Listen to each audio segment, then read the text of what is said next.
We're going to ring here. Give me 1 second. How's that? That's better. Whew. That was kind of scary. Good evening, and welcome to the North Georgia GMRS Regional Net. No, Jeff, that was not a spider. Sit down. Sit down. It'll be all right. We are located in Studio Vanguard, and we are currently free of all spiders. Tonight, our RF coverage is a pretty big deal. This net takes place every Thursday evening at 7:30 p.m.-ish. And I would like to thank all of you who have made North Georgia GMRS the most expansive and active GMRS network in the country. Your net control tonight is Atlanta 946 WQYR 514. My name is Justin. And this is WQYR 514, Atlanta 947. My name's Julie. And Atlanta 750, WRMR 367, and my name is Jeff. And we have two remote hosts this evening. So let's go to Kate for identification. This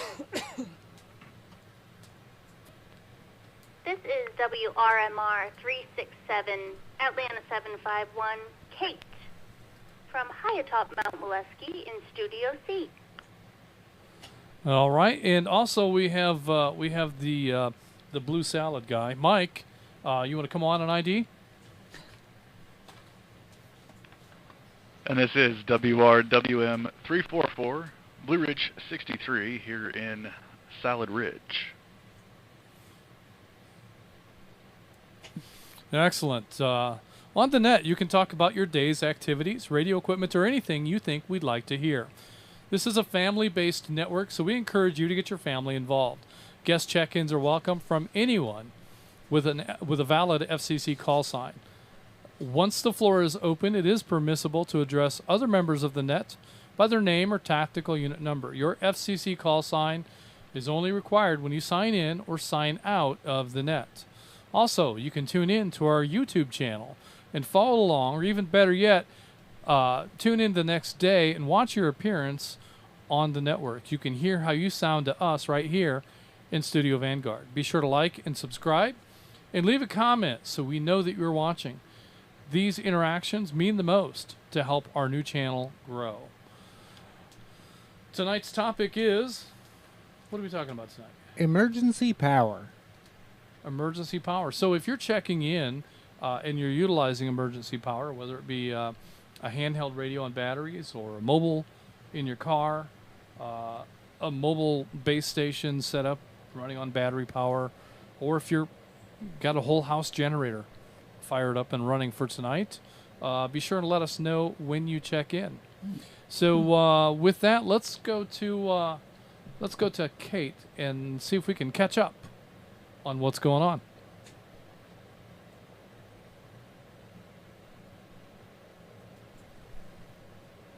Good evening, North Georgia GMRS.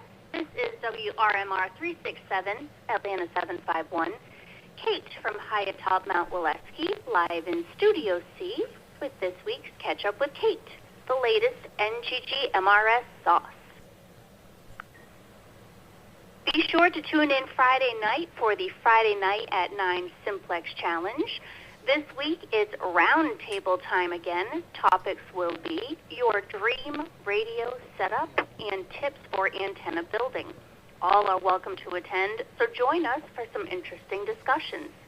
Early check-ins will start at 8 p.m. on the ball ground repeater. If you have any questions, reach out to Dana, Atlanta 250, or Jonathan, Gainesville 58. Join the group from the Rabbit Hole Net at the West Side Luncheon on Saturday, October 12th at the Taco Mac located in Marietta. To ensure a space is safe for you, please email rabbithole@nggmrs.org and let them know that you will in fact be in attendance. And then be sure to tune in on Sunday, October 13th for the next Rabbit Hole Net. The topic is still a mystery, so stay tuned for that.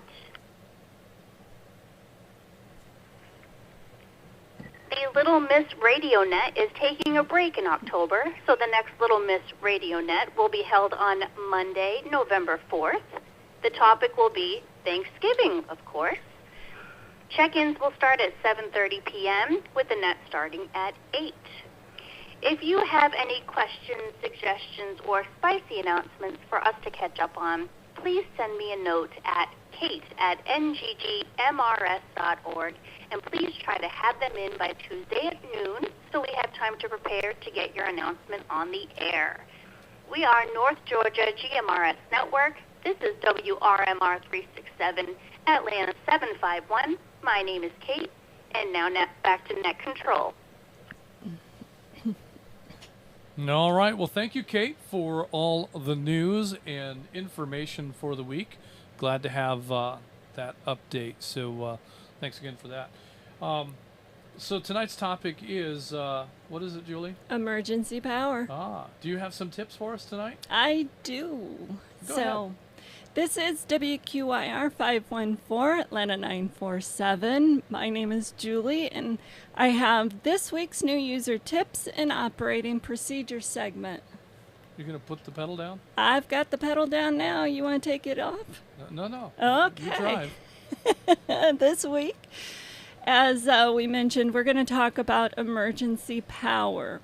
So periodically, we like to ensure we have a backup plan, a contingency for the unexpected. Most of us have a pretty reliable commercial power service, but what if? Let's talk about the what if. The most basic emergency power tools we have are our HTs. Furthermore, engaging in the Friday Night at 9 Simplex Challenge can confirm what our handheld radios are and are not capable of if the what if occurs. By exercising our radios for simplex contacts, we learn a lot about line of sight and propagation.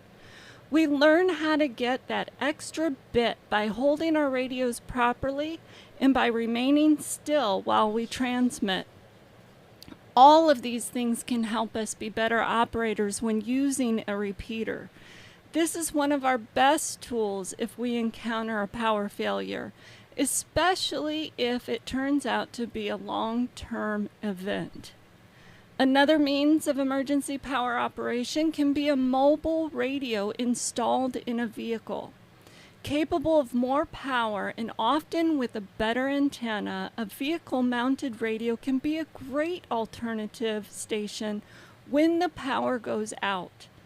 Just as simplex operations can be important, learning where your mobile operates best can ensure that your emergency power plans will be effective when the what if happens. Spend some time and learn how well your radio works in your driveway, down the street, at your job, or even at church. Let me break.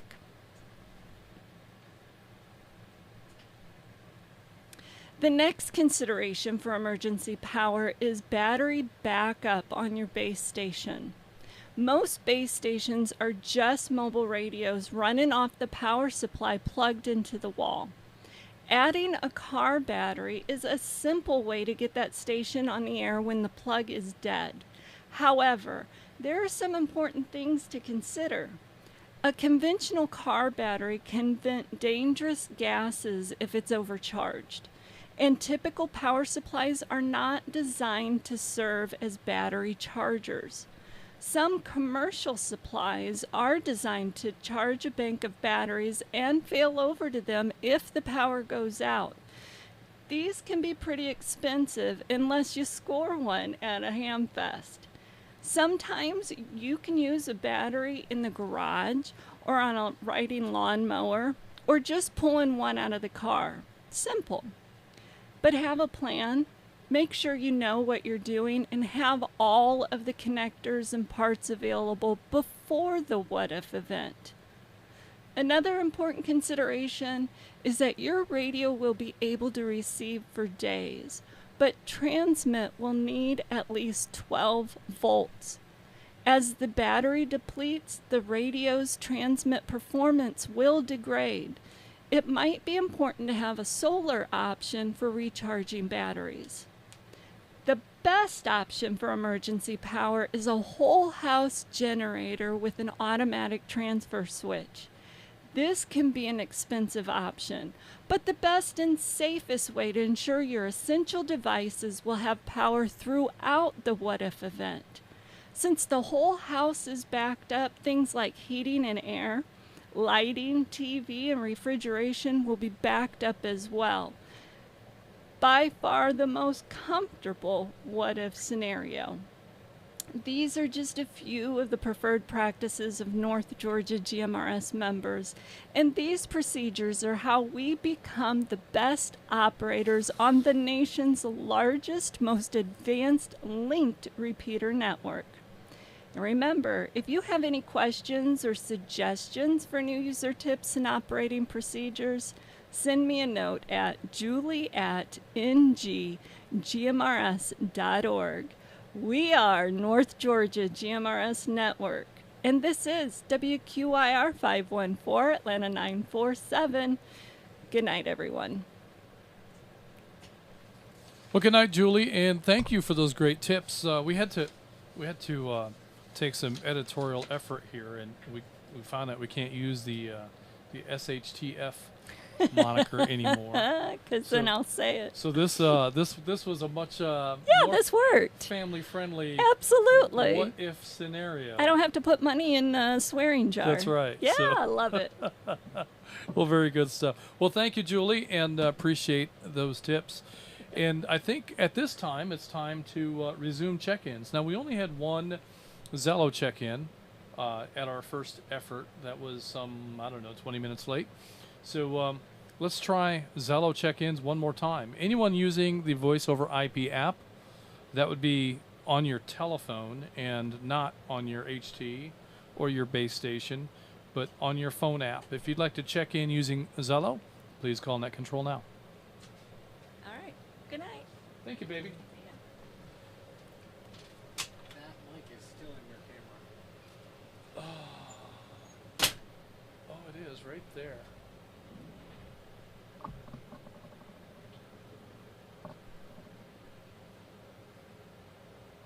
Okay. The camera kept focusing on the microphone instead of you. So that base is a little wonky now after transport. And no Zello check-ins. That's interesting. We got one, so it's not like Zello doesn't work.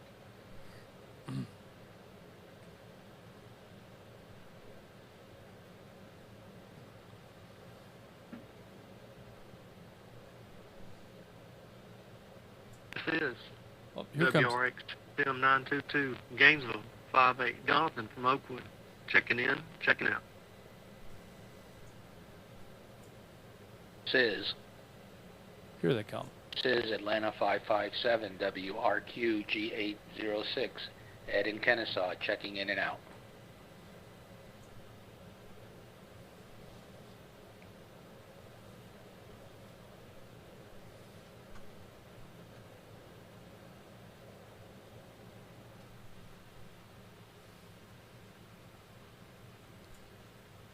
Is Atlanta 419, WRDX 441, Jason incoming, checking in and checking out.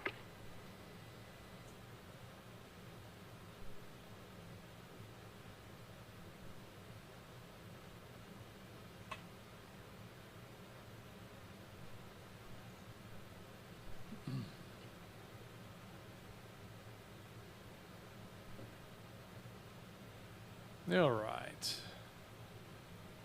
Is that pause awkward enough?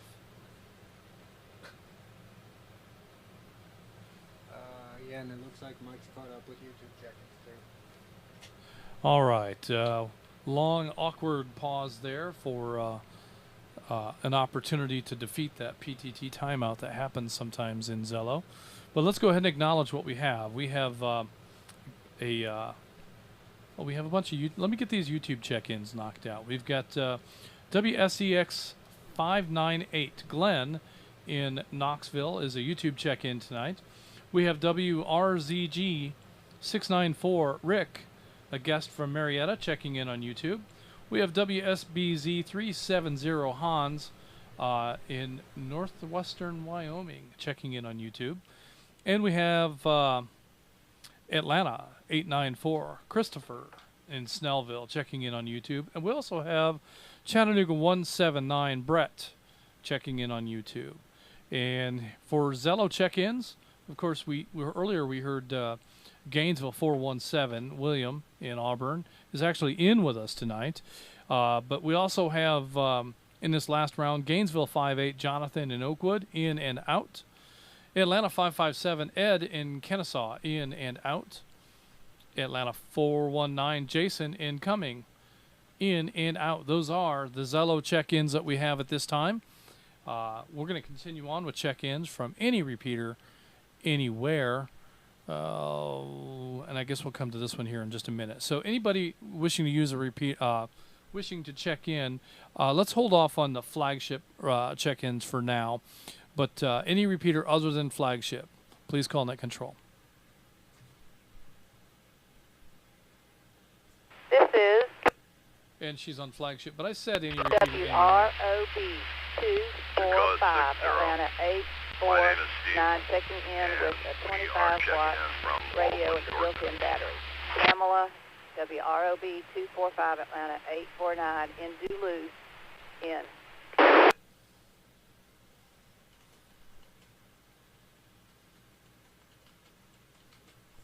This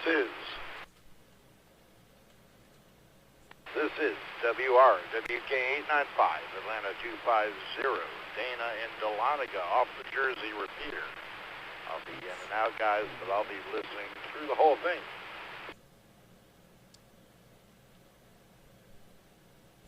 This is WSDT 898 Atlanta 622. Checking in, checking out.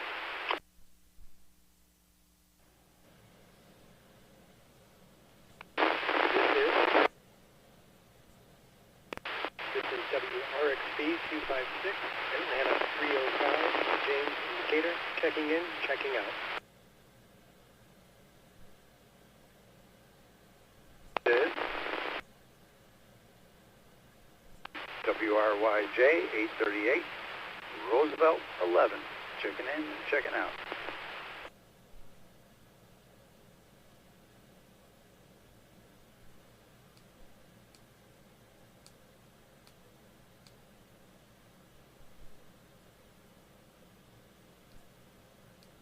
This is WRXC 696 Dallas 64. Josh in Dallas, check me in and check me out tonight, please.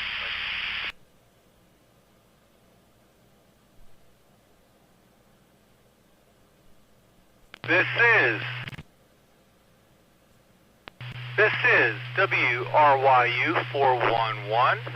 This is Aaron checking in and checking out, coming in on you from the Watkinsville repeater.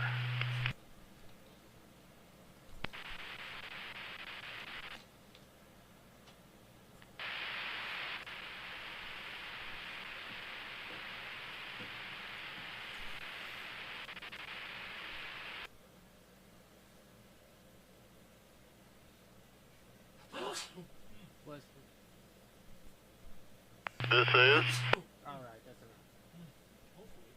WRJR 959 CW2 Steve in Arnoldville, checking in, checking out.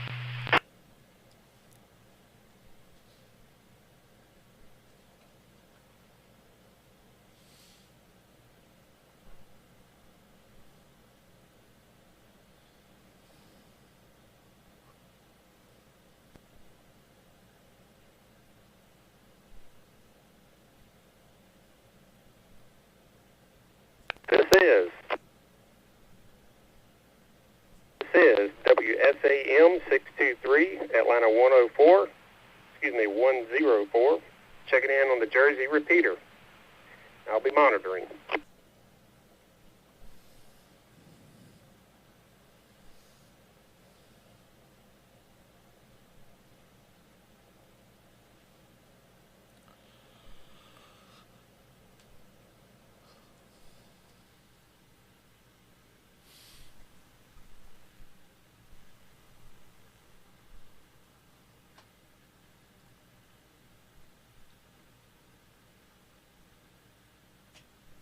All right, Net Control is going to go ahead and acknowledge this round of check-ins. We had Atlanta 848 and Atlanta 849. Ernest and Pamela in Duluth checking in this evening.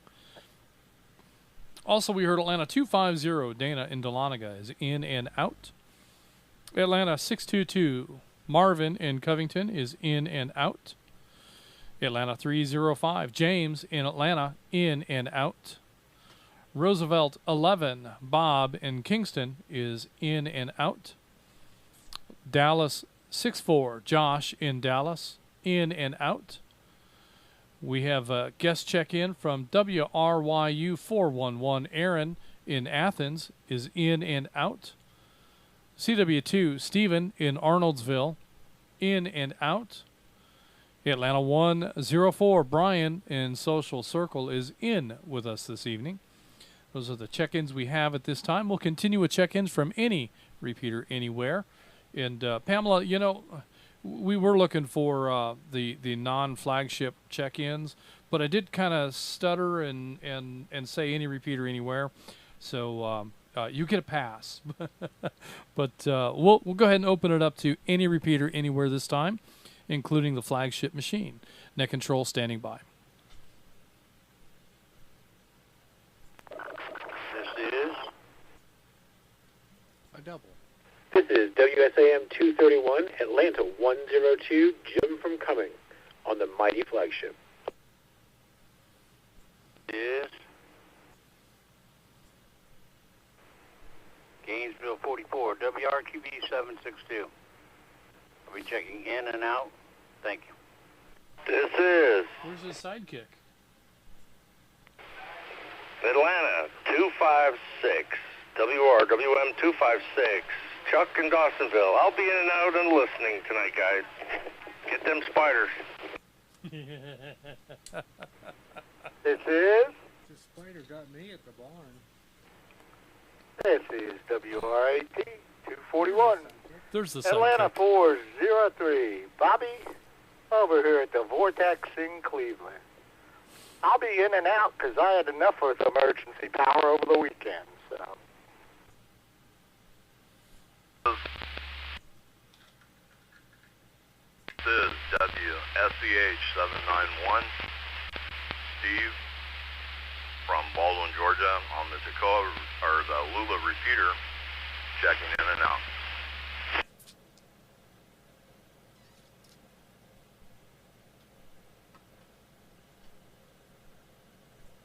This is Atlanta 551, WRYI 478. Shannon from Dawsonville, checking in on my Midland ammo can, which is currently running on battery power, as usual. This is WRZT 646, Atlanta 933, Dwayne in Canton, checking in and checking out on backup battery power.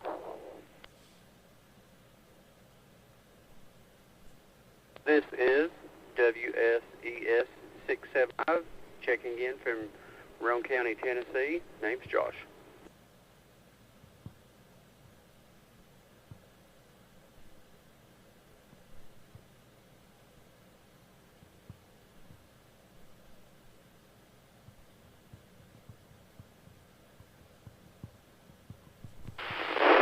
Good evening, Net Control.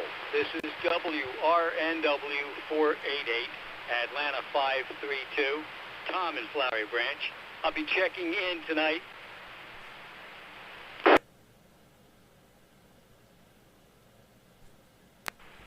This is WRKA 361, Atlanta 710, Scott in Roswell, checking in and checking out.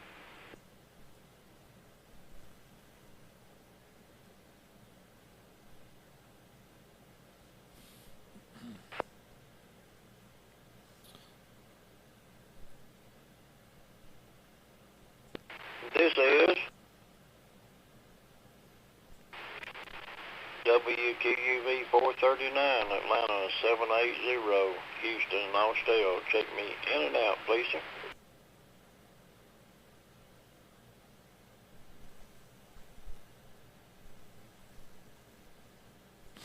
WRMA 965, Atlanta 964, Richard in Rapid City, South Dakota. Ah. I'll be in and out.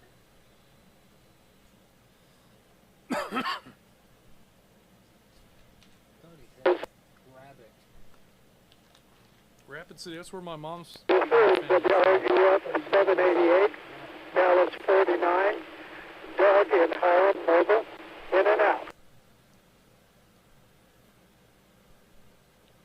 Some intermod going on? Is his radio out of tune? I thought it was static. Hmm. Or bad mic.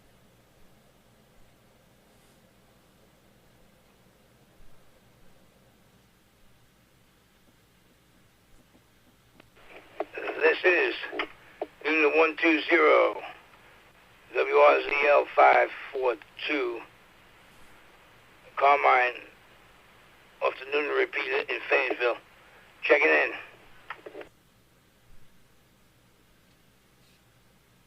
This is WRQC 941, Rome 12, Mark in Rome. Check me in and out, running on battery power.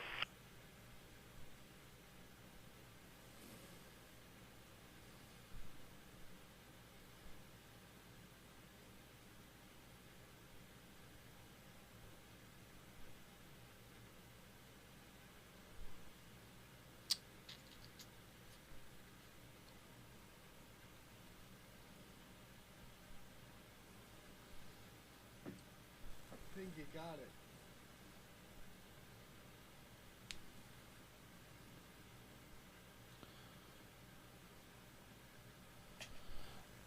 All right, let me go ahead and. Oh, I missed a few. Okay, that's what he's talking about. Let me go ahead and acknowledge this round of check-ins. And let me go back to the ones I missed. I missed WRMJ 315. Clint is a YouTube check-in tonight. We've got Cades Cove 33. John in Sevierville is in and out tonight. Got Toccoa 60. Stephen in Baldwin. We believe, well, I guess we've got him marked in and out. We didn't quite catch your in and out because, well, it's just been confirmed that you're in and out. So, all right, we've got you marked that way. That'll be good. Also, we've got Atlanta 848 Ernest in Duluth is in tonight. Atlanta 849 Pamela in Duluth also in tonight. And let me get back down to where we picked up here. So Atlanta 102 Jim incoming is in tonight. Gainesville 44 Joe in Cleveland is in and out. Atlanta 256 Chuck in Dawsonville is in and out. Atlanta 403 Bobby is at the Vortex, in and out. He said he's had enough of emergency power, but clearly he's not had enough of dinner at the Vortex. I don't think that'll ever happen. And we're not talking about the Vortex in Atlanta, the restaurant. We're talking about the Vortex there in Cleveland at Joe's place. So different establishment. Different establishment. Probably better food. Well, I doubt if that's probably. It's got to be better food. Next we have Atlanta 551 Shannon in Dawsonville on battery power on the ammo can in his office. So we've got that tonight. We've got Atlanta 933 Dwayne in Canton is also on battery power. Dwayne is in and out. We've got a guest check-in from WSES 675. Josh in Roane County is in tonight. We have Atlanta 532 Tom in Flowery Branch. We've got him marked as in tonight. Atlanta 710 Scott in Roswell, in and out. Atlanta 780 Houston in Austell, in and out. Atlanta 964 Richard from Duluth, but in Rapid City, South Dakota. I've got, that's where my mom's side of the family is from. I've been to Rapid City. It's very cool. I'd like to go again sometime. Not far from Deadwood. You got to go check that out while you're up there. And you can't go to Rapid City without making a stop at Wall Drug. You just have to do that. So we got you in the log tonight, and enjoy South Dakota. Dallas 49. Doug in Hiram is in and out. McDonough 6-4. Kathy in Jackson, Georgia, a YouTube brand new member. Glad to have you along, Kathy. I think you think I need to break? I know you do. All right, let's break. Kathy is a brand new member, and we're glad to have her along. I think Kathy Kathy's checked in before, I think, but still brand new and shiny. So glad to have you along. We've got Noonan 120 Carmine in Fayetteville is in tonight.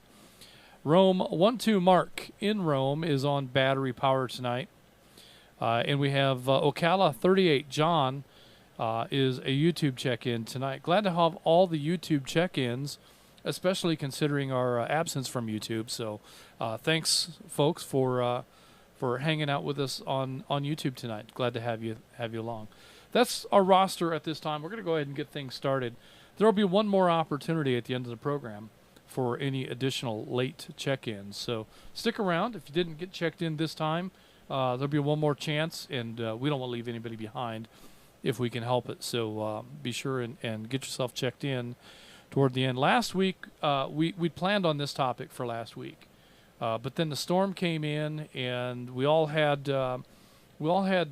things that needed to be dealt with, and so we held a sort of an abbreviated roundtable to talk about some storm safety and emergency power and just some storm relevant information, and we hope that was helpful for the audience. But the topic that was scheduled for last week was emergency power, and since we pushed that off, we're here now. Ordinarily, when we take on the emergency power subject, we often ask for folks to acknowledge if they're using emergency power for the check-in, and it's a way to exercise your emergency power options. So if you don't really recognize that you have emergency power, you probably do in some form or another. If all you have is a base station and it's just plugged into the wall all the time, well, there's still ways to make that capable of operating with emergency power. So we'll talk about that and a lot of other things related to emergency power. And I'm anxious to hear all of your ideas as well. And, you know, we just recently had a pretty significant event.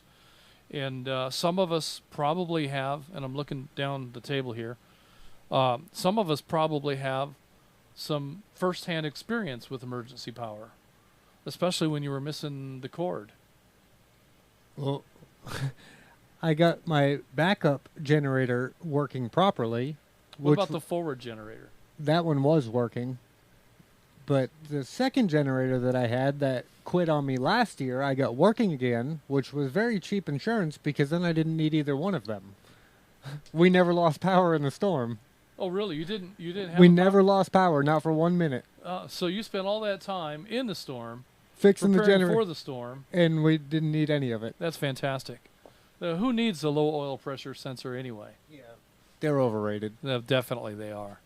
So, all right. Well, good stuff. And with that, I would like to also check in with Blue Ridge 63 and see what his insights are with regard to emergency power. Mike?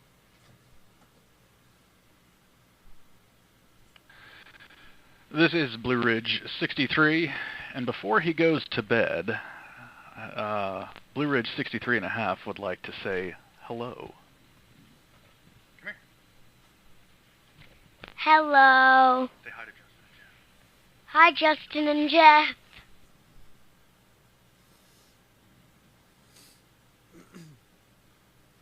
All right. Well, that's great to hear the family youth members. Blue Ridge 63 and a half. Glad to hear you on the air, and hope that you have a great evening. So go hit the sack, get some rest, and you have a whole brand new day to take on tomorrow with all the adventure that comes with it. Thanks for that, Mike. Glad to hear Blue Ridge 63 and a half. All right. Well, he's off to bed. As for emergency power, this is a topic that I kind of nerd out over. I've experimented with a bunch of different forms of backup, and have a gas generator. But my favorite, and I am operating on emergency power, by the way. I think I forgot to say that earlier. My favorite is using some solar panels to charge battery backup banks, large ones that can power, a refrigerator while the power's out, or a deep freeze so that we don't lose food. And that's what I've got plugged in tonight, and operating here in the Salad Ridge studio tonight. But something to look into for a number of different reasons. They're quiet, they make no sound, they don't alert your neighbors, they're easy to store inside.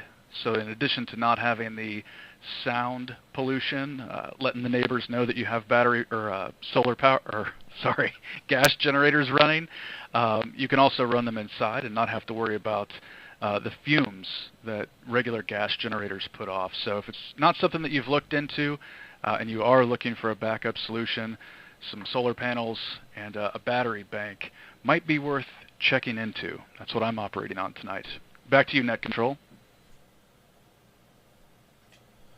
Yeah, and that's a great point. And I tell you, there's some considerable advancements that's been made in battery storage technology, and like the Tesla solar wall. I don't know what those things cost. I don't imagine they're cheap, but they would be a really good option in terms of emergency power, because they can charge up during the bright sunny day. And they can carry you through a few days of cloudy weather, and their capacity is remarkable. And there's some features that come with that you may choose to enable or not, depending on what your utility allows. But one of the things that I understand the Tesla Powerwall is capable of is it can feed power back into the grid during peak hours of the day. So if you're not using the power, if you're not using all the power that your solar cells are generating, it can send some of that power back into the grid and earn you credit in your electric bill. And that's kind of interesting. Like if you're away and you're not using much power at all, maybe it can send a lot of power during the peak hours back into the grid. Now, it's also my understanding that during the off-peak hours, the middle of the day when demand isn't as high, or through the evening when demand isn't very high, you can put power back into the grid, but they won't pay you for it. So you'll want to pay attention to how you configure the device. There are lots of options, but the Tesla Powerwall is definitely an interesting backup standby power device to consider. And of course, the solar system that comes with that, or is a part of that. And it seems to me that would be a pretty pricey way to go, but I think that it might be worth it when you weigh in all the features and options that come with that. So, Mike, does your system backfeed into the power grid at all, and do you get any energy credits for that functionality?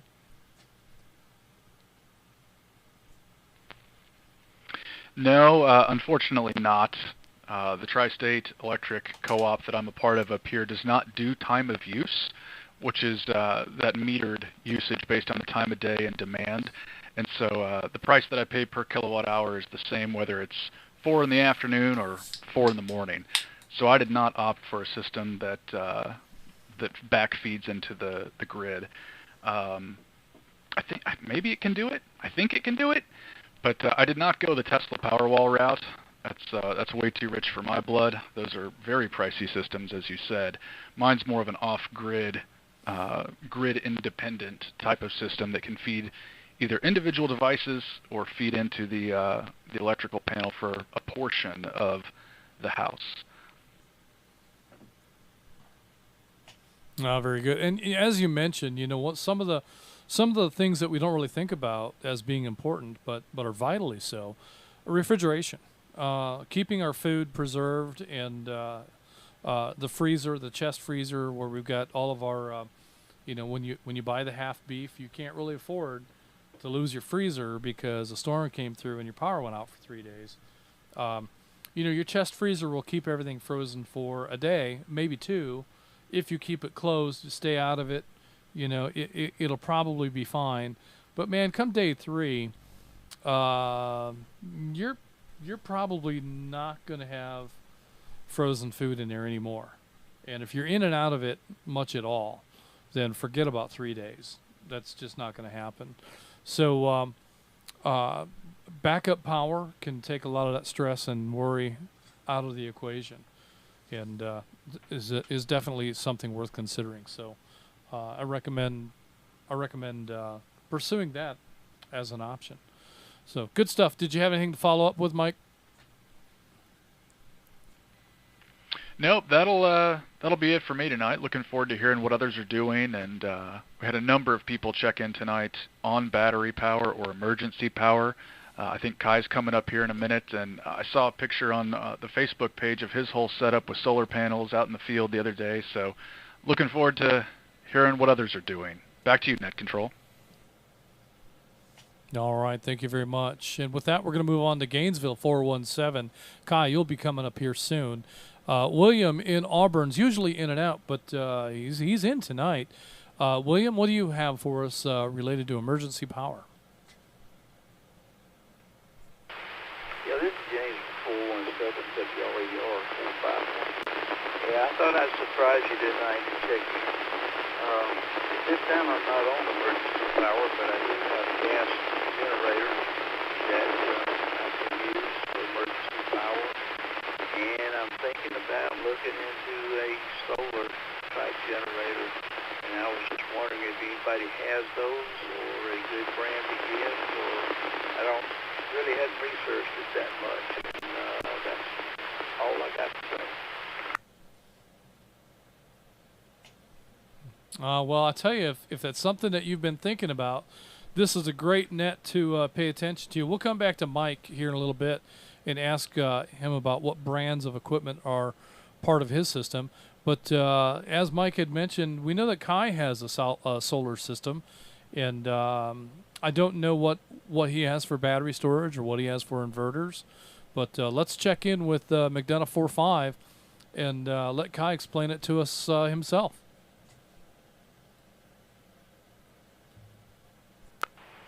Good evening, Net Control. Good evening, North Georgia GMRS. Real quick before I talk about my power supply, I wanted to touch on the solar because I heard a few people talking about it. Be aware if you grid tie to your power company, is to my understanding that when power goes out, unless you have a battery backup with a disconnect, you will also lose power because of the danger of linemen receiving shock with you feeding back in. Let me break.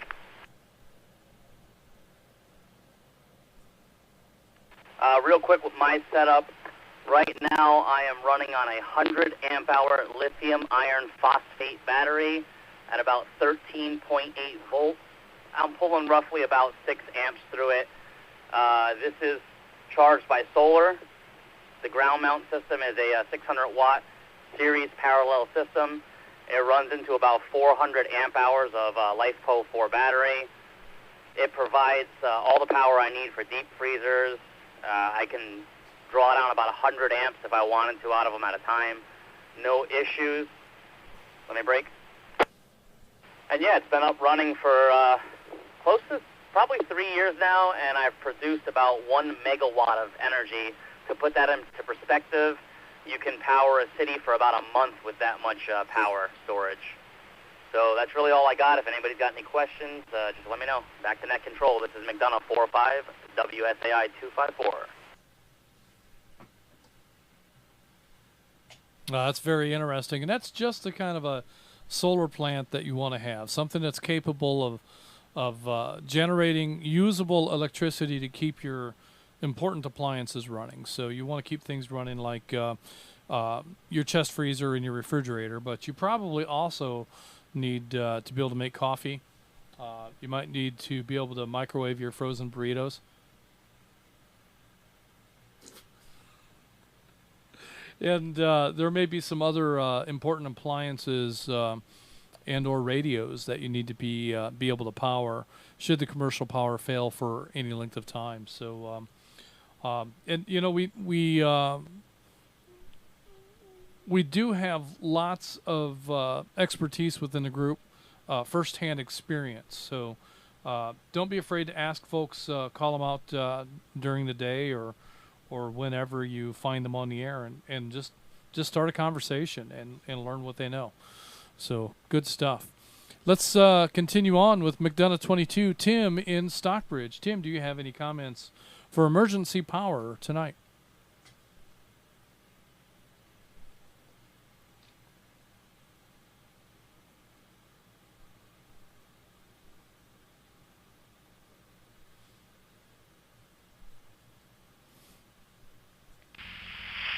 I had my radio set to the wrong band there. Sorry about that. I'm on the I'm on one of my emergency backup radios here, the UV9G handheld. And as you know, if you may recall, the first year or so that I was on the network here, that handheld was all I had, which at the time was a BTEC V1, which I still have both of those, by the way. I had two, and I got this one. I got the GM30, so I've got plenty of handhelds, and I've got multiple backup batteries for each one of those. I've got the car radio, which, you know, will run. I've got 2 car batteries that I could bring in and run my mobile off of if I needed to. I also have 2 radios that will plug into a cigarette lighter attachment. Now, one of them is mounted in my car, the other one's on the shelf over here. But I also have a battery booster thing, you know, that kicks your car off in an emergency if your battery doesn't start your car, and it has an attachment on it that has a cigarette lighter that you could receptacle you could plug into it, and I have tried that, and the radio works on that as well. So that's pretty much my backup power for the radios and everything. It's just mostly I know that I'm in a good position here to talk on the handheld close enough to the McDonough repeater where I can get through pretty good. Household power, I do not have any. I do have gas heat and gas cooking, so if the power goes out for any length of time, I can cook and heat off of the gas heat, of course, and if it stays off for a long period of time, well, I have gotten by in the past by just going up and somewhere, whoever the closest place is, and get a cooler full of ice and pack everything in ice. Had a power outage one time during a winter storm and was out of power for 4 days, and it was like 20 degrees outside, so I just took everything out of the refrigerator and put it on my front porch. And part of it was in the cooler, and some of it I just sat on the porch. Anyway, there's all kinds of things you can do in a pinch if you have to. You just got to think about it in advance, really.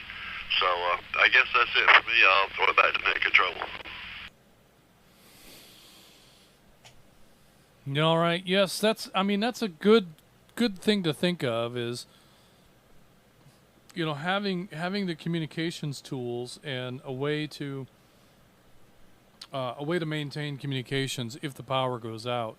But we also have to consider, you know, the rest of the package. And so most of the time when we have a power outage, the power's out for a short time. Here, the longest our power has ever been out right here in Woodstock has been 90 minutes, about an hour and a half. We had big storm blow through and knock some poles down. It actually knocked a tree down into the lines, and it knocked a couple of poles over. So it took the better part of a day for the power company to fix all of that.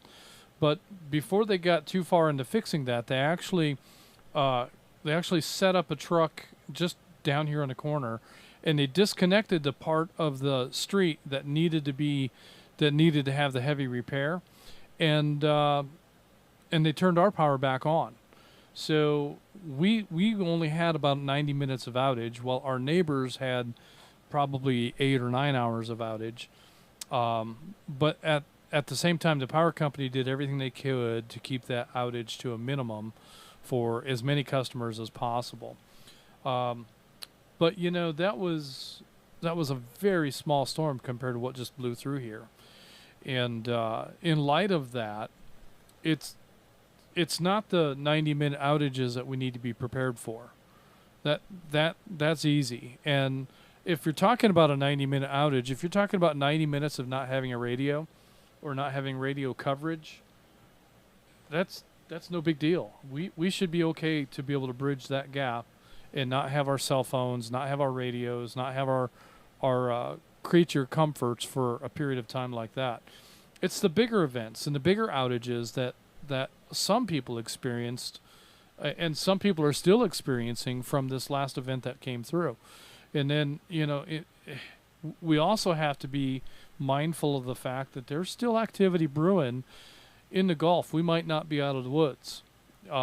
It's unlikely another storm will follow that path, but it's not impossible. So we need to be sure that we recover quickly from this event and that we are geared up and ready for the next what if. We can't say stuff hits the fan because that's not allowed anymore. Julie broke that for us. But in any case, the what if could happen anytime, and it doesn't have to be a storm. It could be something completely unexpected. So lots of things to consider. And but, you know, communications is a great place to start. We do get spoiled, and I'll tell you, the debate went on here. Right here, let me break. Right here, we talked about and agonized over, should we go get the generator? I know where I can buy a tri-fuel portable generator. It would be really, really easy to set that up and run. And so if we had a power outage here, that generator is big enough that it would run everything except for the air conditioning. And it might even run one of the mini splits. So we could air condition maybe a small part of the house and be comfortable there if we needed to.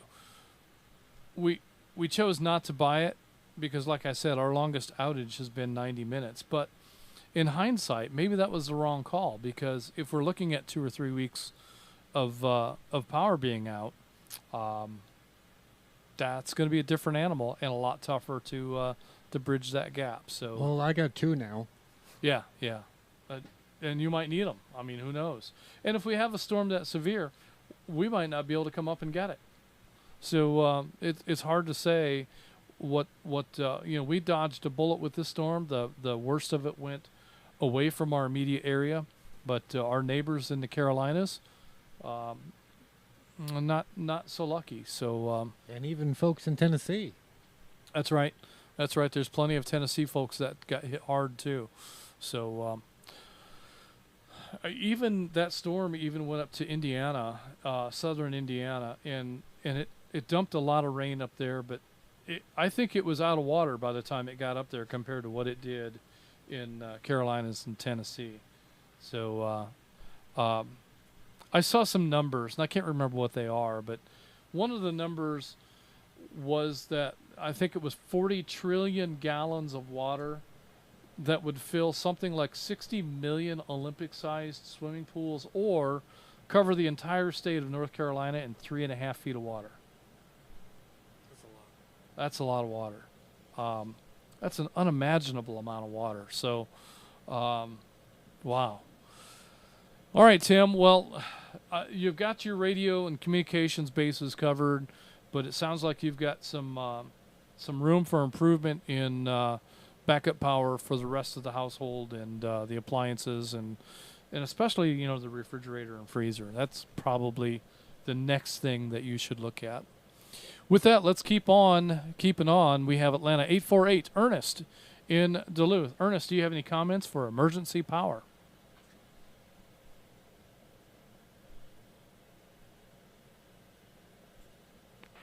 This is Atlanta 849.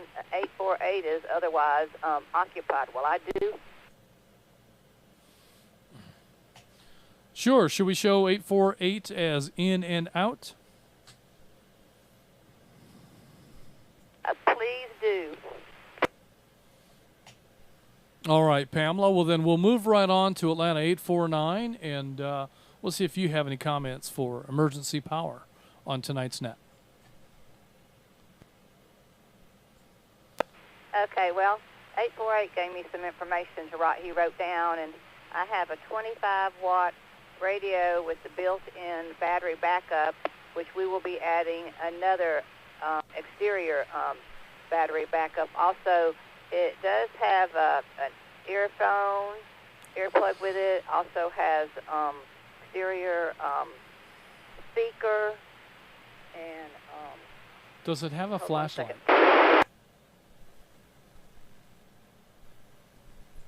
It runs off of AC, DC, and built-in battery power.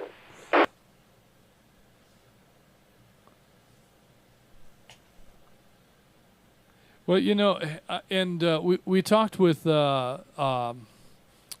Well, I guess he's coming up here in a little bit, so we'll learn more about his setup. But he's got an ammo can with a radio in it, and that's the concept. There is it's all self-contained. You can stuff the microphone and the antenna inside the can, close the lid, and you've got a portable package that you can break out and be able to operate from pretty much anywhere. Is that what you're speaking of, Pamela? Is an ammo can, or also it's also considered? Many call it a go box, because you know portable radios generally are limited to about 5 watts. Some radios claim more, but I'm skeptical of them. So what radio is it that you are talking of with a 25-watt output and batteries?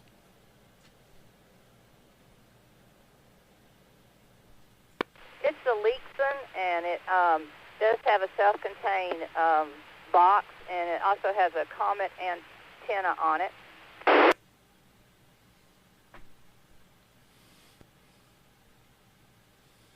I'll have to Google that. I've not heard of that radio, so that sounds like a very interesting option, and it might be worth adding to the emergency communications stockpile there. So that's good information. Thank you for bringing that to our attention. So the brand name was that? Did I hear it right? Leifson?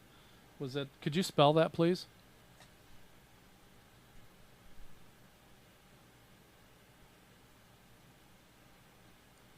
Leixun.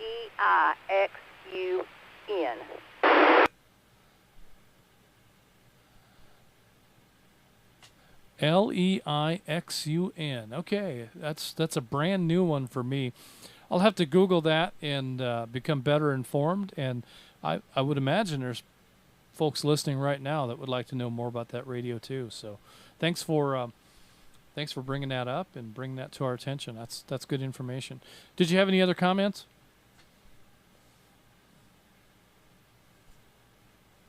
It is 25 watts, and how does it sound there?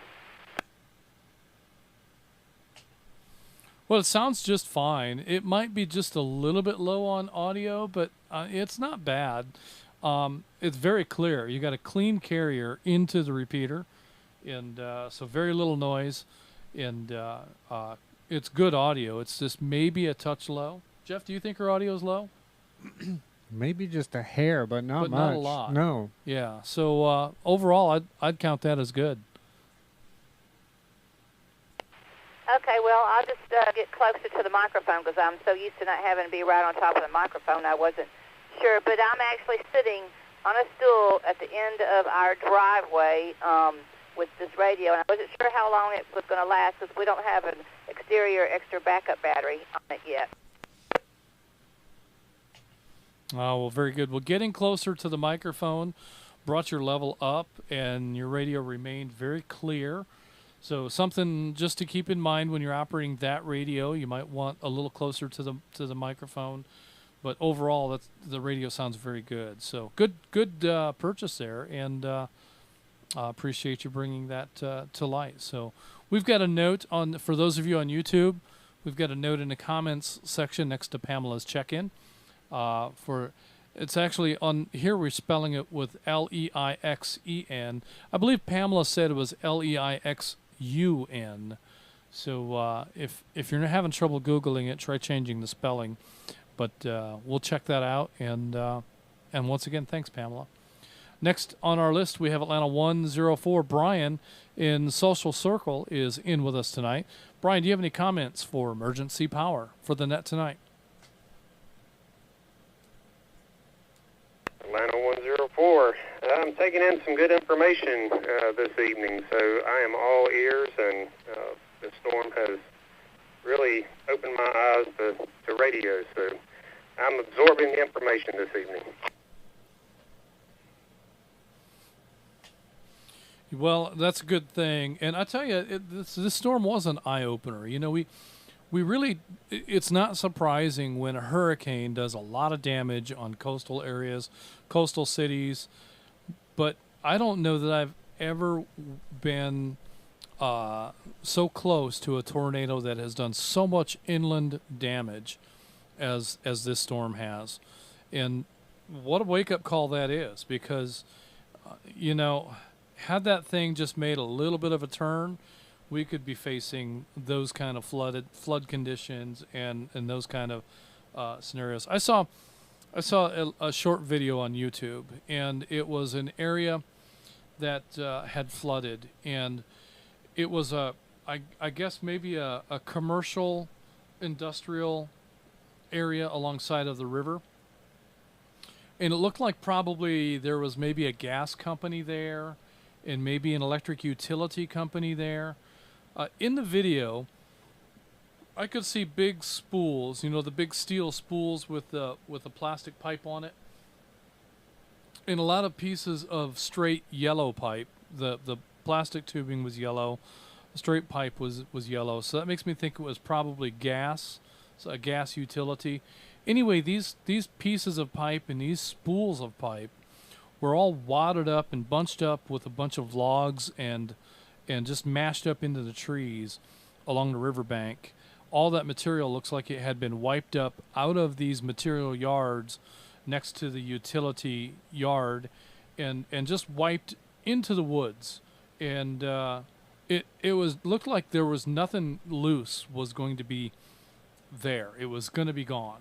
And just interesting to see how much power these storms can produce. And even some of the buildings, I saw significant damage on the leading edge or the front edge of the building where the walls were caved in and there were stacks of trees and logs and stuff up against the that leading edge of the building as the water was flowing. So it makes me think that the water probably got inside of those buildings at a pretty high water level and did a lot of damage inside as well. But it was a drone video, and I didn't really get to see any of the building interiors. It was from, you know, a couple hundred feet in the air. Very interesting piece of information to see, and just amazing the amount of destruction. There was a bridge that was wiped out. There was roadways that were undercut.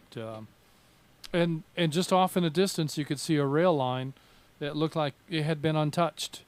So I know that our railroad had significant damage in the Asheville area with about 80 miles. Jeff says I have to break. Let me break. I'll be right back. We had about 80 miles of rail with trees down all over the place and washouts and significant damage.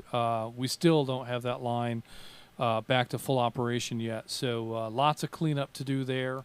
And we've got a lot of electronics that got destroyed at our crossing cases and at our signal locations. So it'll be a little bit before that rail line gets back up to full speed and fully operational. So impressive how much damage water can do.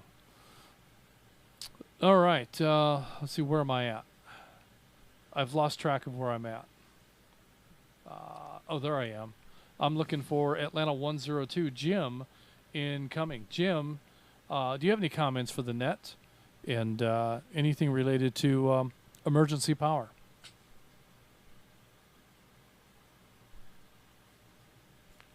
This is a topic that's kind of close to my heart. Thanks, I Mike. spent the last 30 years running and building data centers.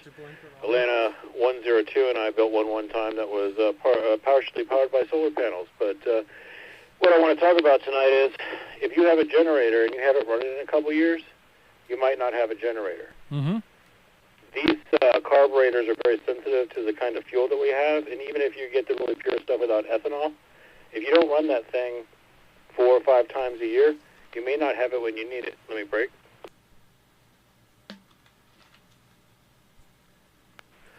The only other tip I have for you to make sure that you have a functioning and by the way, this all applies to a chainsaw as well.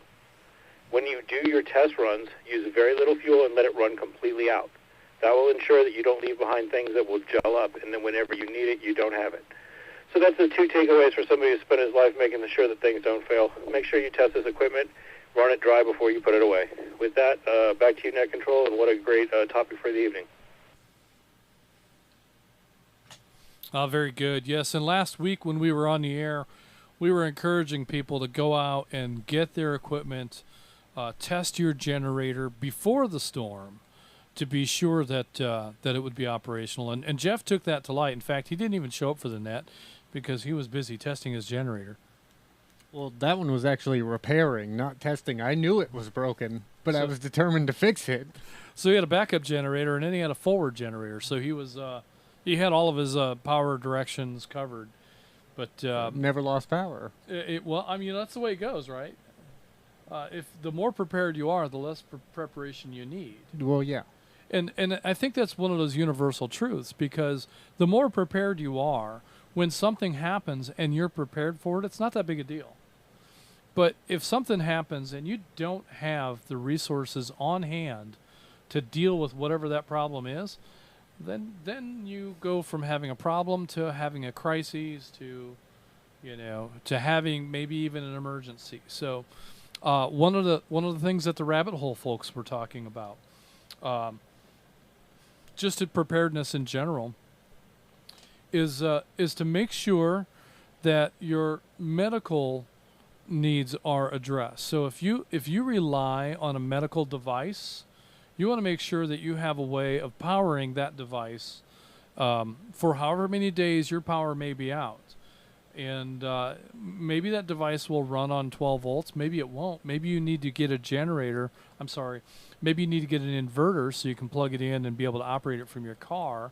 Or better yet, a generator. And of course, the best option is a whole house generator. But what if your house is flooded, like so many of them were in the Carolinas? And well, now the generator is nice and everything, but your house is underwater, so that's not going to do us any good. Do you have a way of evacuating? And do you have a plan for if all your medicine's in the medicine cabinet? Do you have enough time to go gather that stuff up before you get out? Or have you taken some precautions and made sure that those meds, or enough of those meds, are in a bag that you can grab and go? That may be one of the most important things that we can take from the rabbit hole folks is, it's good to have emergency power preparations made, but if we have to get out, we need to be able to get out with our whatever, our CPAP machine, with our anything that we need for monitoring our blood. I think in one case they were talking about a portable dialysis machine. That could be huge. If you rely on dialysis and you have to get out, you need that machine, and you need a way to power that machine once you get out. So let's break, and we'll continue on here in just a moment.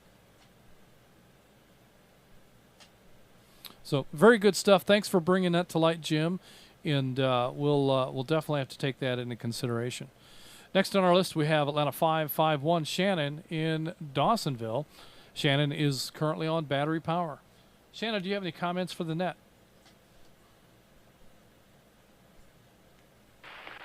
No, I just was pointing out, I wanted to say, I'm not equipped, for a home battery backup, but when it comes to a radio, I'm using a Midland Recon G5 ammo can.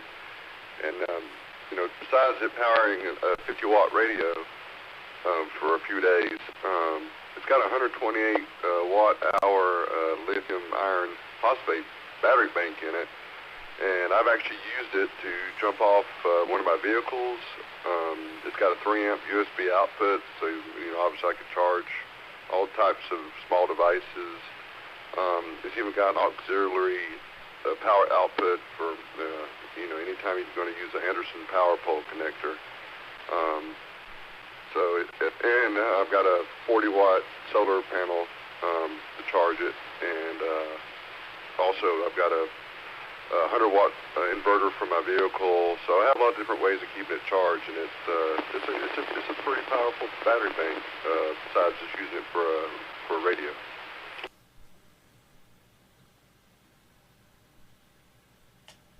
So it sounds like you've got lots of options with regards to maybe keeping your cell phone charged. And that's also something we have to look at, because we often talk about the cell network going down, but it doesn't always. But I understand that right now they're doing things like flying drones in the Carolinas in certain areas for emergency communications purposes. So there are some emergency radios that contain SIM cards, and they're using drones to be able to maintain connectivity to those devices. I don't know if they have pairs of drones that they cycle. I don't know how long a drone can stay in the air for something like that, but it's kind of neat that they have that kind of a contingency plan. But I also wonder how capable and robust that would be in an emergency situation. But hopefully, the cell network will come back quickly, or be able to be accessed. But it's good to have a radio that you can hit a number of repeaters from. So, and that's the other thing I'd like to talk about. We've got battery backup on our radios, but how many repeaters can you hit? And that's one of the things we talk about on the Friday nights at 9, is making simplex contacts. But maybe it's also good to know that if I drive up on the hill over here, can I hit more than one repeater? And that can be valuable information, because it could be that the repeater that you normally use gets wiped out in a storm, and an adjacent repeater nearby will continue to operate because maybe it still has commercial power, or maybe it has better standby power. But whatever the case may be, I think that we should endeavor as often as we can to be capable of accessing more than one repeater. Let me break.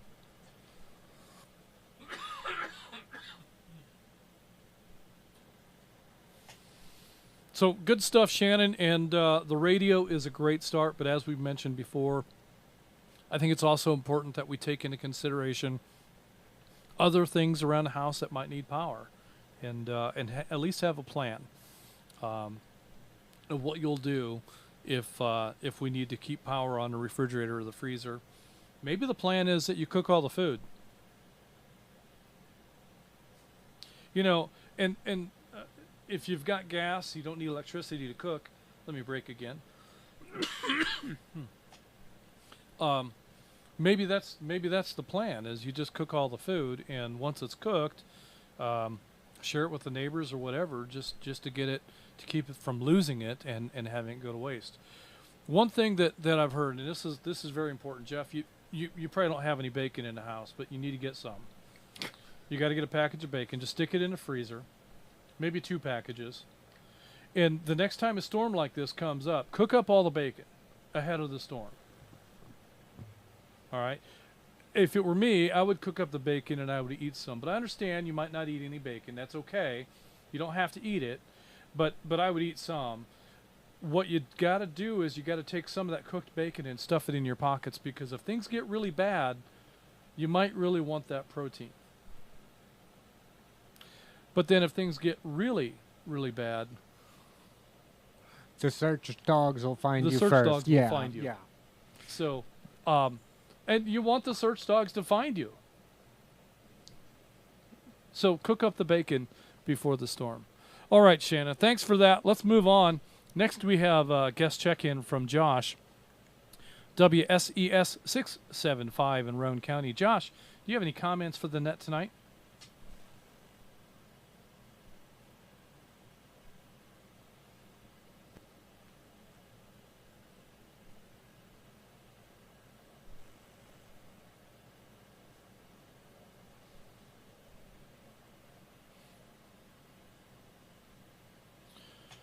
All right, we're going to go ahead and move on. Just know, Josh, and anybody else, that you're welcome to participate in North Georgia GMRS Nets as a guest, and we do love to hear from you. So any of the North Georgia GMRS Nets, whether it be the Rabbit Hole, this net, the ladies' net, the kids' net, we don't expect a membership from folks that are participating in a net. We do expect a membership from folks that are regular users of the North Georgia GMRS network. But if you're just trying it out, checking things out, make sure your system will work with ours, then we want you to participate.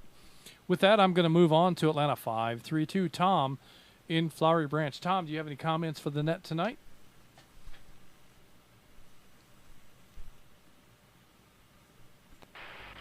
Well, good evening, Net Control. Yeah, I'm just enjoying the topic tonight. I'm from Flowery Branch on the flagship repeater on a what I believe is Justin's favorite radio, a GM30 that seems to work pretty good from where I'm at. It's a good backup. I also do have an extra battery I can use on my base station if the power goes down. But other than that, I don't have a lot of backup power. I don't have a generator, or I am, however, interested in that battery-type backup that Mike was talking about.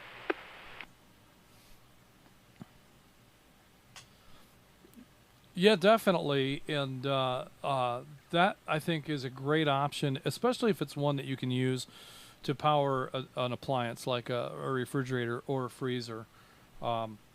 That in and of itself certainly makes it worth having around, and to be able to replenish its power with solar is also a good option. It might buy you several days or maybe even a couple of weeks while you're waiting for commercial power to get restored, to be able to keep those appliances operational. But you probably still should cook up some bacon. All right, Tom. Well, thank you for that. And Jeff doesn't think he's Jeff. You disagree with the premise? I disagree with the delivery. Well, nonetheless, I think we should all keep bacon for that reason, and because it's delicious. But all right, Tom, thank you for that. We're going to continue on. Next on the list, we have Noonan 120 Carmine in Fayetteville. Carmine, do you have any comments for emergency power? This is Noonan 120. No, I don't have a backup generator. I got a jump pack to start a car. I can charge the phone off of, and a couple of things like that. But as far as generator backup, no, I don't have any. Yeah, and as far as communications goes, having a radio installed in a vehicle can be your backup power. That can be your backup communications plan. It's not unreasonable to just go and sit in the car in the driveway and use that to be able to talk while the commercial power is out.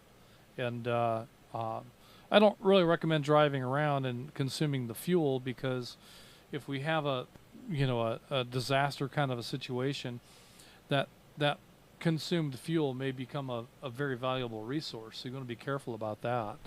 But if you need to start the car up to let it run for a little while to keep your battery charged, that's a little bit different. So you just kind of have to balance what you think the situation is and what resources you have, and because those gas stations have got to have electricity to be able to pump the fuel.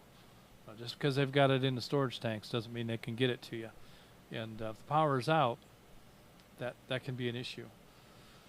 Well, good stuff, Carmine, and things I think that maybe you should be thinking of and kind of preparing for. Backup power for your communications is one thing, but backup power for other important household appliances is something else. So it looks like we've got a comment here from Chattanooga 190. Cliff is suggesting that, it says that he uses a Blue Eddy battery with a solar generator, and that is for keeping his CPAP machine powered. So, if you rely on a CPAP machine or any other medical appliance, I think it's a really good idea to have some backup power options so that you can depend on that appliance even if the commercial power is out. So that's a great suggestion, and glad that we got that. So, all right, with that in mind, I think we're going to go ahead and call out for any additional check-ins. So at this time, we're at the end of the roster. We'll take any additional check-ins. Before we do that, should we check back in with the salad guy and see if he thought of anything since we heard from him last? Yeah, it's probably not a bad idea, and he can talk a little bit more about that power unit that he has. Maybe tell us what brand it is and where he got it, that sort of thing. Blue Ridge 63.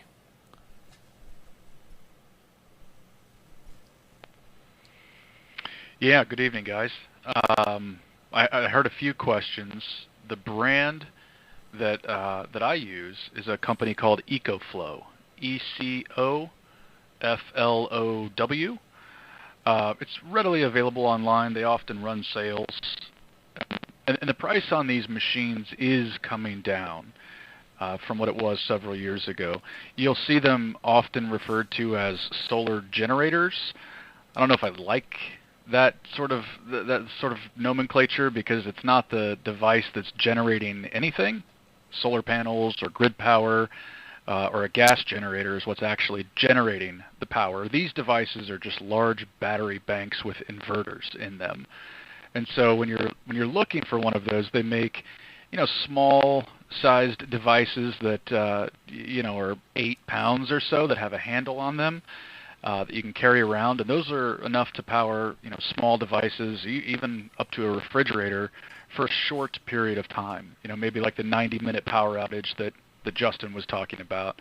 And then they make really large units that go up to, I think, 4,000 kilowatt or 4,000 watt hours, 4 kilowatt hours, that you can hook into the electrical panels of your house, and you can select different circuits in your house depending on the output of the inverter and how much amperage draw you plan to consume. And so you end up doing a little bit of math on your draw, your electric needs, to figure out how much your refrigerator and your deep freeze and your lights and your internet router and your fan in your room, whatever else it is that you want to connect.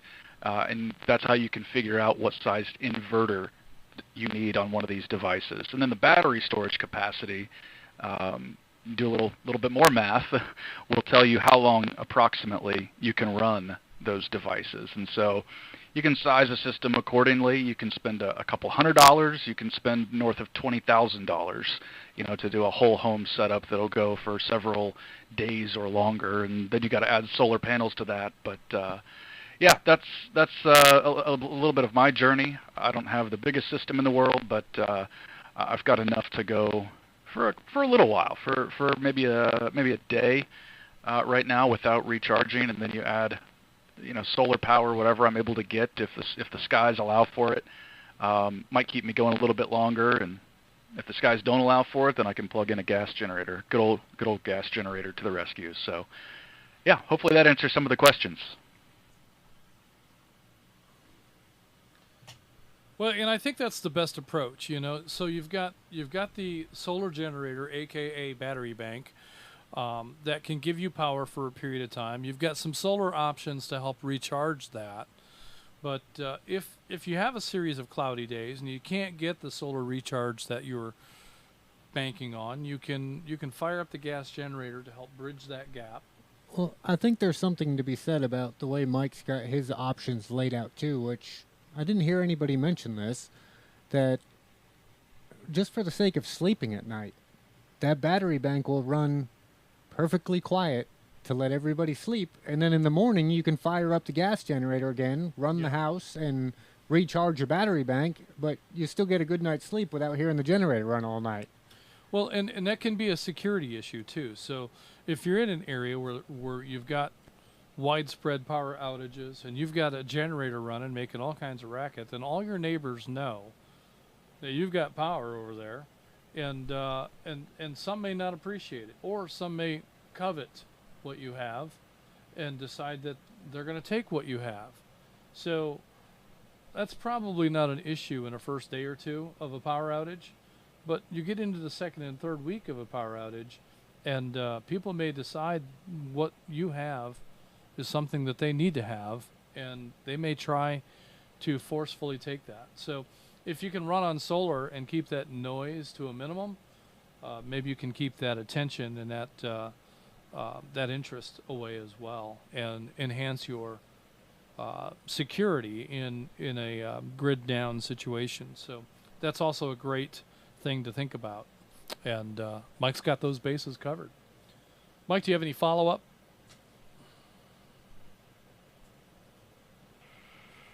I would just say, regardless of where a person starts, if they're interested in some redundant power for the house, it's to start with the priority items. If you have a CPAP machine or other medical devices, figure out what's going to take care of that. And then move on to, the refrigeration, the freezers, things that'll spoil. That's probably next on the list, at least it was for us. And work on redundancy. And so obviously I mentioned that I've got a small number of solar panels. Again, not a big system, but if I'm going through power faster than those panels can recharge, the redundancy is that gas generator, and maybe you have one of those today. This doesn't necessarily replace that. It can work alongside it, but that's my approach, is just always thinking about redundancy and having a couple different layers where I can. And it's been a multi-year process to build up and to get there. So you got to start somewhere. That's all I've got. Back to you, Net Control. Oh, very good. And that's probably the most profound point of the evening, is you got to start somewhere. And most of us already have. We've already started, and we're moving in that direction. You don't necessarily have to be there today. All right. If you don't have the generator and you're trying to justify spending that money, it's okay if you don't spend that money today. But maybe you need to budget for it, and maybe you need to plan for that purchase. If you need to upgrade the systems that you already have in place, there again, it's a process that takes time and effort and money. And maybe we need to budget for some of these things so that we can get them in time. We don't necessarily need to have or are able to have all of these things today. So I think starting somewhere is where we all need to be, and that somewhere is going to be different for all of us. Some of us are going to be more capable of going out and buying what we want, and others are going to have to figure out and budget and maybe even sacrifice something in order to come up with the funds to have that contingency and that backup if the what if ever occurs. So good stuff, Mike. With that, let's go ahead and continue on with check-ins. We'll take check-ins from any repeater anywhere, including Zello and the flagship machine. Net Control standing by.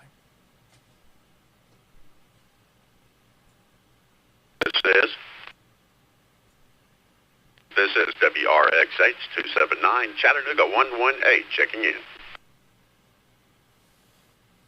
This is WRKK 629 Chattanooga 84 checking in.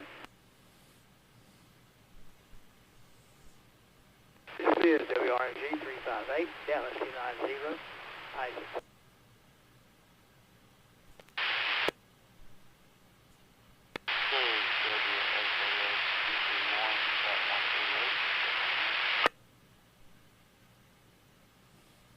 I don't know how he heard that. He's probably got his hands on it.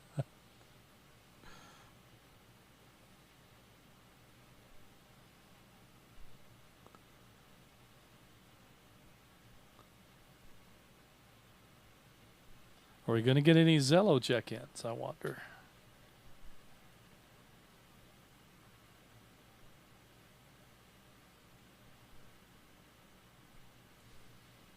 So you got Jim Wells 2 up from the bottom. He was in and out, but checked back in again.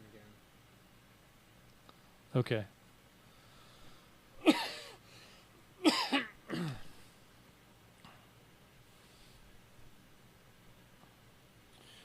All right, that long, awkward pause for our Zello users. This is WRKK 69, Chattanooga 84, checking in.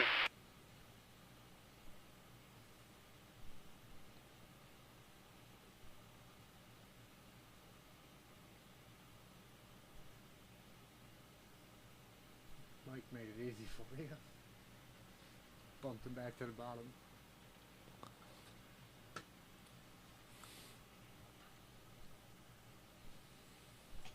All right, make that long, awkward pause there to give those Zello operators an opportunity to get checked in.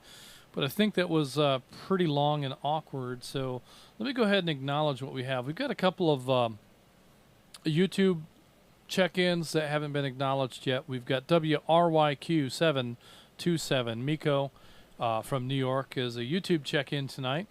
We got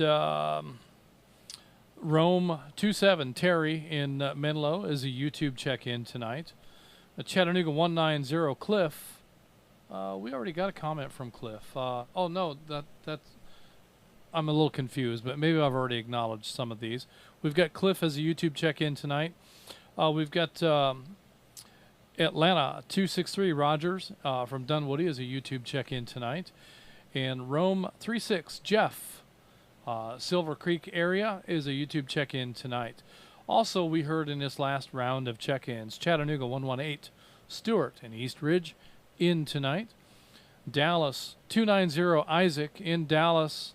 We've got him in, but I wonder if he really is. He's usually in and out. Well, we'll check on Dallas 290 and see. Also, we had, we believe it was Chattanooga 138, Dustin in Rossville. It was a super noisy signal, and the audio is way down in the noise. So, Dustin, we're going to mark you as in and out. Hopefully we've got that check-in correct, but that signal is just not conversational. So we'll mark you as in and out. Next we have Chattanooga 84 Jim in Hickson is back in from his previous in and out check-in. So we'll see what Jim's comments are here in just a little bit. First, let's go to Chattanooga 118, Stewart in East Ridge. Stewart, did you have any comments for the net? No particular comments, but it's really interesting hearing about alternative power sources and the different things we do to make it so that we always have power available. I've got about 400 watt hours of battery that are solar charged. I don't have them plumbed upstairs yet, but I've got the wire to do it with, so it's just a matter of drilling a few holes. Back to you, Net. Very good. And that's another point that was made is, you know, these LiFePO batteries, you know, they're the lightest weight, probably nearly the highest energy density batteries that we can buy, but they're also expensive. They don't have a lot of the problems that we see with lithium-ion batteries in terms of heat management and energy management. They're much safer typically than a lithium-ion battery, especially in a large scale. But they tend to be very expensive. However, I've seen the costs on LiFePO batteries come down. They're still pretty pricey, but they're much more affordable today than they have been in recent past. So if you're looking at storage, that's one that you should at least do some research on to see if that's the right answer for you. And yeah, you know, we're at an age, Stuart, we're at an age where our gadgets have just become so important to us.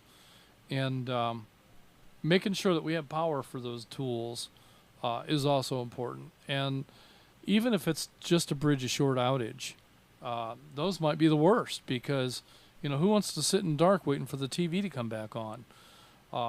But more importantly, having a way to bring power back to those tools if we need them is really what it's all about. So keeping the appliances powered, the emergency medical devices, well, not necessarily emergency, but the chronic medical devices, things like a CPAP. If that's something that you rely on, we need to make sure that we have options so that if commercial power is out, there's a way to make that thing work. So good stuff. And as we mentioned, we're not all there yet. And I think even those who have a very robust and sophisticated power system would say there's more to do. There's the one more thing. There's and redundancy is one of the things we talked about as well. So even if you've got a good system in place, what's your redundancy? What sources of fuel will you have? We assume that something like natural gas will just be there, but for how long?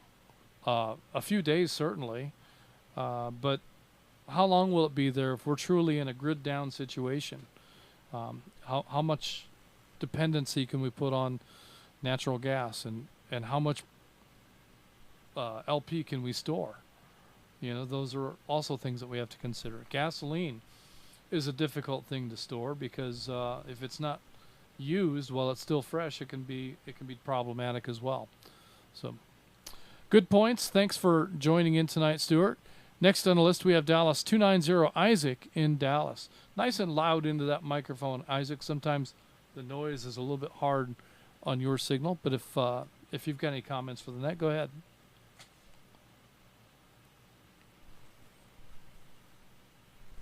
Yeah, I have a problem sometimes here. I'm down in a sort of a hole.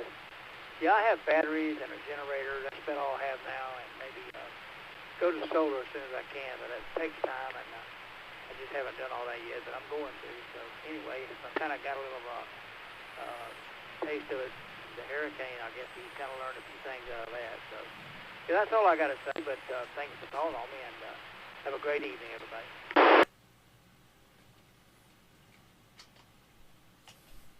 Very good, Isaac. Yes, and that's a great point. It's not necessarily about having it all now, but little by little. So you've got to start on things, looking at adding solar to the mix.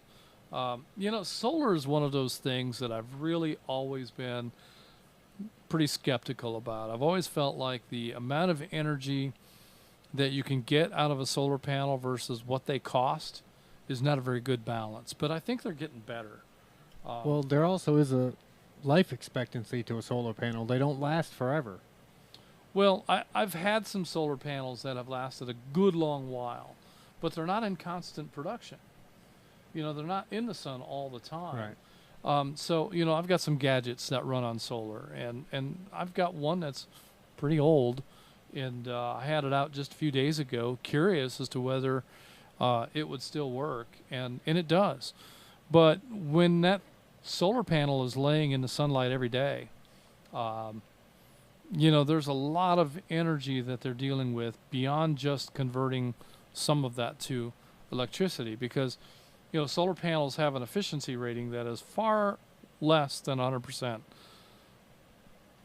So everything that they don't turn into electricity, they have to process as heat, and heat breaks things down, and so it's just a matter of time with things like solar before there's enough decomposition, just because of the constant exposure to solar radiation.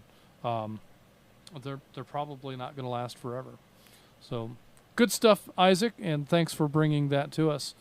And last on our list tonight is Chattanooga 84, Jim in Hickson. Jim, do you have any comments for the net tonight?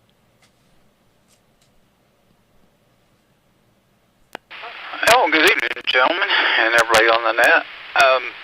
I've added to my arsenal, I've got a Honda 2200 watt generator.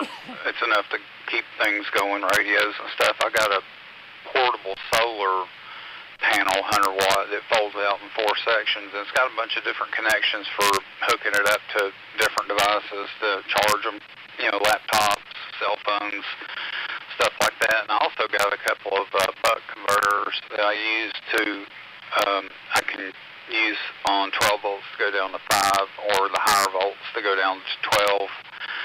And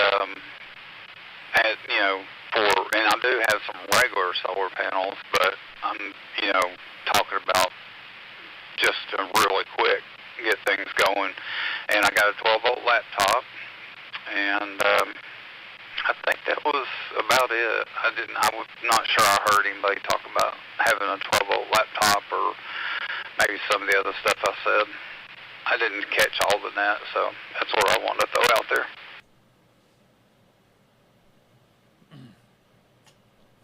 No, that's good stuff, Jim. And that's one of those things that, at one time I wanted to set up a computer in a vehicle.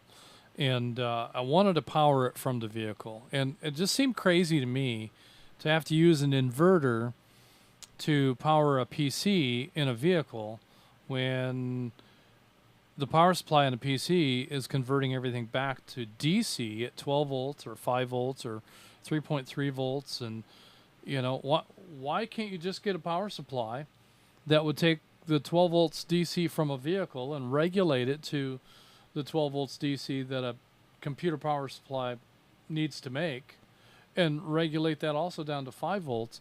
We're just talking about some basic voltage regulation and buck converters. Nothing really exotic there, but if you ever go to buy a PC power supply for 12 volts DC power input, they're crazy expensive. They're just crazy expensive. So I never understood why that is, and it seems like there would be lots of applications where you want maybe a desktop installation instead of a laptop in a mobile situation, but that's just not really a practical thing to do in terms of powering a PC from a 12 volt source. So, and standby power would be another great reason to have a PC powered by DC by 12 volts. But to find a 12 volt powered laptop is a great score, because many of them are asking for 17 to 19 volts DC. And of course you could use a buck converter to turn 12 volts into 19 volts, but there's a lot of efficiency that's lost in that conversion. So good stuff. Good point, Jim. And yeah, I suppose if anybody's looking for a laptop that they can power off of 12 volts rather than the typical 19 or 17 volts DC, find out what Jim's using, and maybe that's an affordable option. All right, and it looks like we've got one that slid in here sideways. Atlanta 557 has a comment, so he checked in earlier in the log. Let me go ahead and go to Ed for final comment for tonight. Oh, it looks like I've got to acknowledge some late check-ins. Let me do this first, Ed. We've got KQ4 UMR. Is that Josie? Is a Boynton Beach YouTube guest tonight. I hope I said your name correctly. If not, let us know in the chat, and we'll get it right next week when you come back. Also, we've got Atlanta 519. Gary is a YouTube check-in. In Atlanta 420, William, also a YouTube check-in. And let's go next to Atlanta 557, Ed, for his comments. Last comment for the net tonight.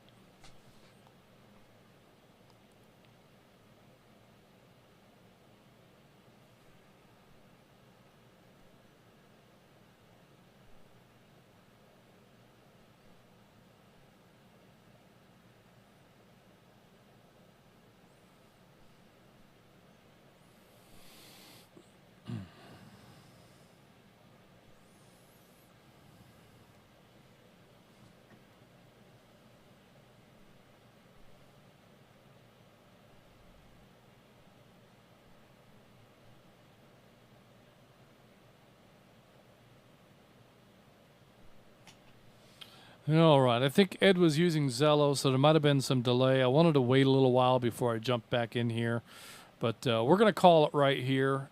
Ed, hopefully we can get your comments outside of the net and in general discussion after the fact. But we're going to go ahead and close out the net at this time. So thanks everyone for participating in tonight's net. This concludes the North Georgia GMRS Regional Net. Tonight we had a total of 62 chickens, including net control. We will now be returning the repeaters back to normal use. Everyone who signed in should sign out. Don't forget to like and subscribe, and remember, comments on the YouTube videos show engagement with the video and help the channel grow. Thank you for allowing us to serve as your net control this evening. Good night, everyone. This is Atlanta 946 WQIR 514. My name is Justin. And Atlanta 750 WRMR 367. My name is Jeff. And let's give BR63 a chance. And this is WRWM 344 Free Salad 63 signing off. We are North Georgia GMRS Network, and we are clear. Thanks, everyone. Good night. Good night, everyone.